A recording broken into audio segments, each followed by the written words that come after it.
When Malcolm Reilly stepped off the plane from England in early 1971, few could have imagined just how much he would change Manly and the very fabric of Australian rugby league. The Northern Beaches club had never won a premiership. Within 5 seasons of his arrival, they had 2, and an Englishman from Yorkshire had become part of Sea Eagles folklore. Born in the old rugby league heartland of Castleford in 1948, Reilly came through the junior ranks at a time when toughness was currency and skill was survival. By the time he was 21, he was already a Challenge Cup winner, leading Castleford to glory at Wembley in 1969 and again in 1970, even taking home the Lance Todd Trophy as man of the match. He wasn't just another hard pom.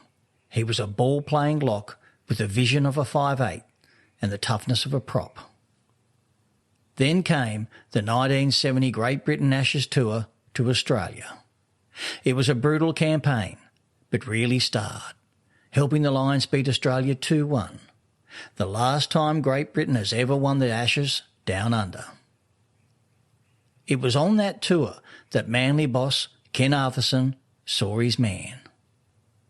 Arthurson later admitted he was captivated by Reilly's controlled aggression, that rare mix of ferocity and leadership.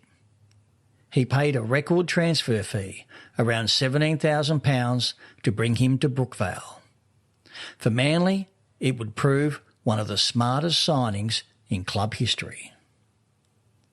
Reilly joined a team on the rise: Bob Fulton, Fred Jones, Terry Randall, Bill Hamilton, Graham Eadie, and quickly became the steel in their spine.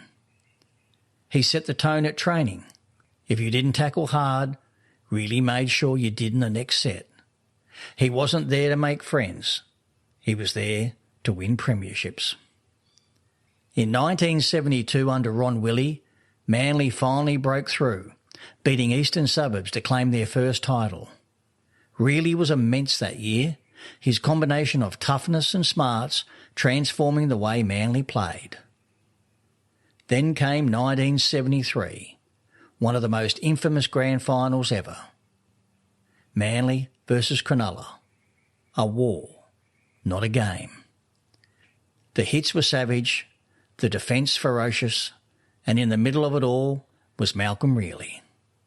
He lasted just 25 minutes before copping a heavy blow to the ribs, but his fingerprints were all over that contest.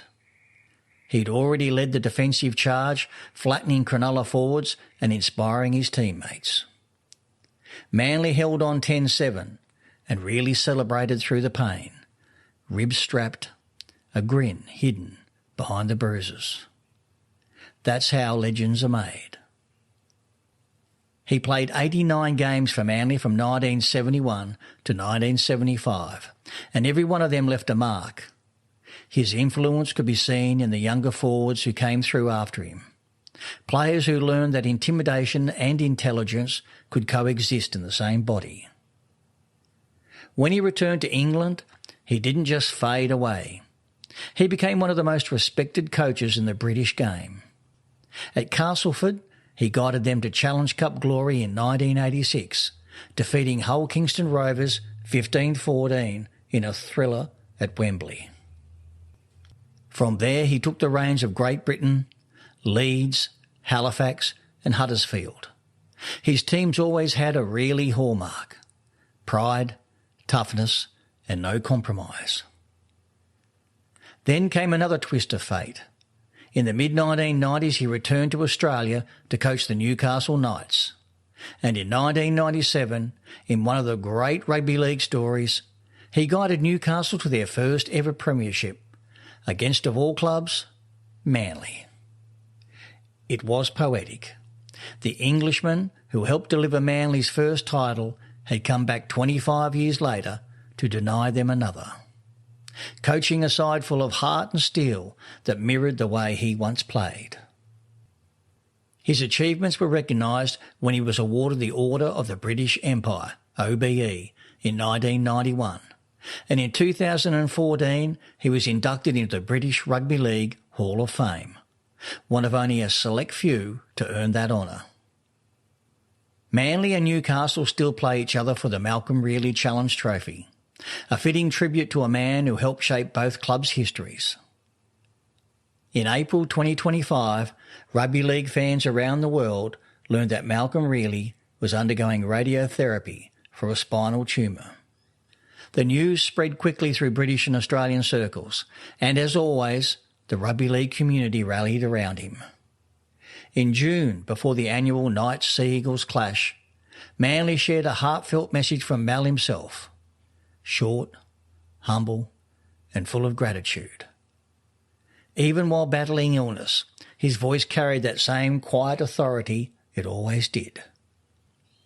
From the coal towns of Yorkshire to the beaches of Brookvale, from Castleford's Wembley triumphs to Newcastle's grand final miracle, Malcolm Reilly remains one of the toughest, smartest and most influential figures the game has ever seen.